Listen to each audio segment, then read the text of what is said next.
It's time to meet the gentleman who will call the action over the next 500 miles with me, a veteran of more than a decade now. He also anchors the Indy Lights presented by Cooper Tires, a graduate of Lafayette Jeff High School in Lafayette, Indiana. First of a few times, I'll say, to turn one, and Nick Yeoman. Oh, that's right, Mark Janes, the same Lafayette Jeff High School, the 1927 Indy 500 winner George Souders went to, as well as our talented producer Sam Rumsa. It's once again an honor to be here in turn number one to describe 500 miles of action today. And below this steel basket that I stand in, I look down and I see families of race fans back at IMS for the first time in 2 years. I'll be honest with you, August 23rd, 2020 was one of the most uncomfortable days of my life, being here for the 104th Indy 500 when so many could not due to the pandemic. And the reason it was so uncomfortable was because when you look past all the things in life that make us different, you find the common things we all share. And the Indianapolis 500 is a spectacle meant to be shared by all of us. It is a day to be shared by friends and family. It's a race to be shared by all races. It's an event to be shared with newcomers here for the first time because it creates memories we'll never forget with those very likely who could be here for the last time. And that extends to this broadcast that we are excited to share with all of you listening today. This race and this day is so much more than just 500 miles of man versus machine. It's the day on the calendar that so many in the racing world circle. Simply put, Mark, there is race day at Indianapolis, and then there's 364 days spent wishing it was race day at Indianapolis. Nowhere on the planet I'd rather be than right here in turn number one. Lots of fans lined around this racetrack. We're hoping for a fast, exciting, and most importantly, safe Indianapolis 500-mile race. This 4th of July weekend is the ultimate racing weekend at the Indianapolis Motor Speedway. Saturday, for the first time ever, Indycar and NASCAR go back-to-back on the road course. And Sunday, the Big Machine 400 returns to the Brickyard.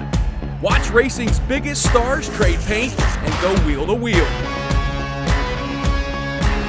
Tune in July 4th and 5th for all-out racing all weekend long on NBC. Carpenter. White flag is in the hand of Paul Blevins and greets Will Power as he crosses the start-finish line and heads to turn one. Will Power arcs it into turn number one from Toowoomba, Australia. Arguably the greatest driver of his era without an Indy 500 win.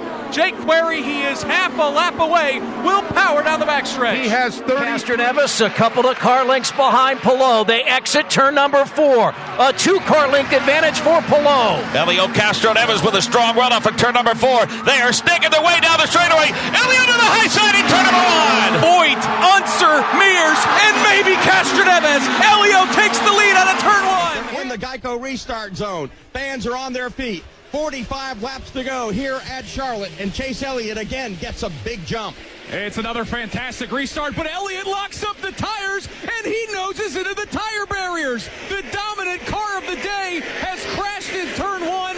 It's a single-car incident. Elliott bounced it off the tire barriers and got that car refired, and as he slowly drives in front of me, it is minor damage to the front of that Napa Camaro, but the caution is out here at the Robles. We about had a big mess here in turn 2. It was Jack Harvey who tried to get to the inside of Sebastian Saavedra. I've noticed so far in 52 laps, all through both of those Juncos racing cars have been struggling, and we got one on the wall right now. Oh my goodness, one car airborne. It's Scott Dixon. He makes contact with the 77 of Jay Howard, who got up and out of the groove. Dixon came down to the bottom of the racetrack to try to avoid Howard. When he made contact, that car went airborne. The entire rear of Dixon's car is removed, but thank the good Lord, Scott Dixon is moving around in that cockpit. There is nothing left of that automobile. Our pole sitter, Scott Dixon, again made contact with the 77 of Jay Howard. That car went airborne,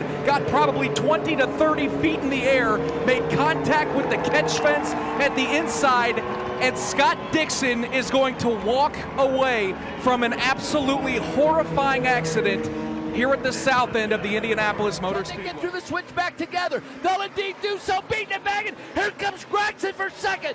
Gregson may take the second position as he gets around Cindric. He's going to drag race A.J. Allmendinger. Now Justin Haley is into the picture. Haley gets around Cindric as Cindric's got some damage to the right side of that machine. Up front, though, it is Chase Briscoe. They're sliding off the racetrack. Allmendinger's going to lose the second spot. as Grigson moves up to that spot. They go 3 wide through turn 8, but it's Chase Briscoe pulling away. Last couple laps, Scott Dixon has absolutely nailed the exit of that switchback, and it's been able to keep Simon Pagenaud at bay through turn number 7. They're getting hard on the brakes for the corner. Dixon swings a little wide. Pagenaud will show him a wheel. They'll bang wheels. They're side by side through turn 8, through turn number 9.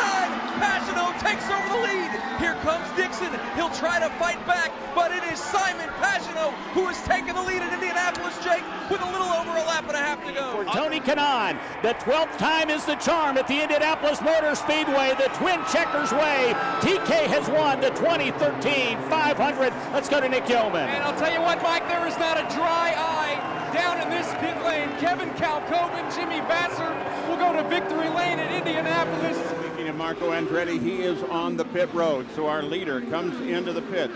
Let's go to our exergent pit reporters, Nick Yeoman. And Marco Andretti will make that slow crawl down the front straightaway on pit lane here at Indianapolis. They must have found something with that car because he was not happy with the balance, not happy with the amount of horsepower he could have during that first run. Marco slides that bright yellow and blue Snapple car into pit lane. The fueler will engage the hose and the 4 tire changers will go to work. Marco has charged to the front. His grandfather won in 1969. A good pit stop for Andretti as he exits pit lane. Cars to the high side, awfully strong off of wide. They are door to door for the lead as Christopher Bell slips up and he gets into Reddick, and both of those cars chase up the racetrack and make heavy contact. It's a 2-car incident as Christopher Bell now comes back across the racetrack. The rear of the field scatters left and right to try to avoid Bell's car, but it was a big accident involving 2 contenders. Christopher Bell on the bottom, up the racetrack into Tyler Reddick and Doug Rice. Both of those drivers' day is done. We hope that both drivers get out of their race cars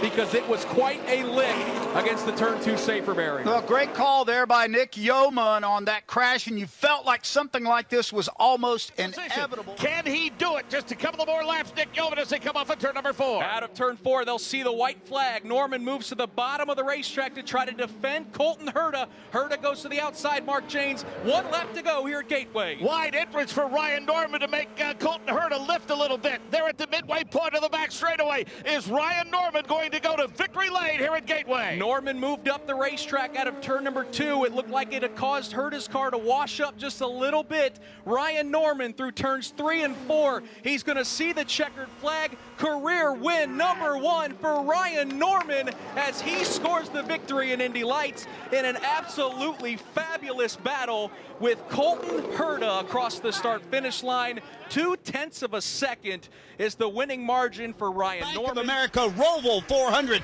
The green flag is out. It's Keselowski. He gets a shove from Truex. Truex tries to make it 3 wide, going to 1. Boy, there was definitely a lane on the bottom as Keselowski misses turn 1, and 4, 5, 6 cars pile in. Brad Keselowski absolutely missed the corner. He nosed into the tires. Kyle Busch's car is destroyed. Trevor Bayne's car is heavily damaged, and Doug Rice, it looked like Kyle Larson, the dominant car of the day, was involved as well, as is Paul Menard, Daniel Hemrick.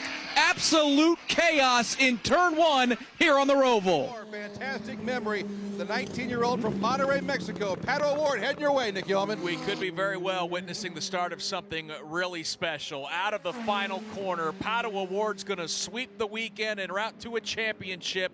He will win the race here at Portland International Raceway to cap off the season. Pato Award, your 2018 Indy Lights champion, picks up the win here in race number 2. He's going to go down to the festival curves and pump those fists. Maybe a little donuts. Yep, I think so. Some donuts from our champion, Pato Award. Couldn't hold it. Already seeing a little movement further back throughout the pack, and we've got one car upside down right at the start of the race. About 3/4 of the way back to the pack, it is car number 26. That is Tim Probert from Houston, Texas, has gotten upside down and landed on the cage of that Mazda MX-5 here at Barber Motorsports Park. Obviously, a full course caution has gone into effect. The tradition, the pageantry, the emotion. Every Indianapolis 500 is special, but there is just something about the number 100. My name is Nick Yeoman from Indycar Radio, honored to share with you the highlights of the 100th running of the greatest spectacle in racing. Hundreds of thousands of people packed the Indianapolis Motor Speedway to catch a glimpse of racing legends and celebrities. But after pre-race festivities ended, ladies and gentlemen, start your engines! All eyes shifted to 33 drivers ready to compete in the biggest race of their life. Historically, the opening lap of the Indianapolis 500 has proven to be the most difficult, but desperation yielded to patience when 11 rows of 3 safely raced into turn number 1.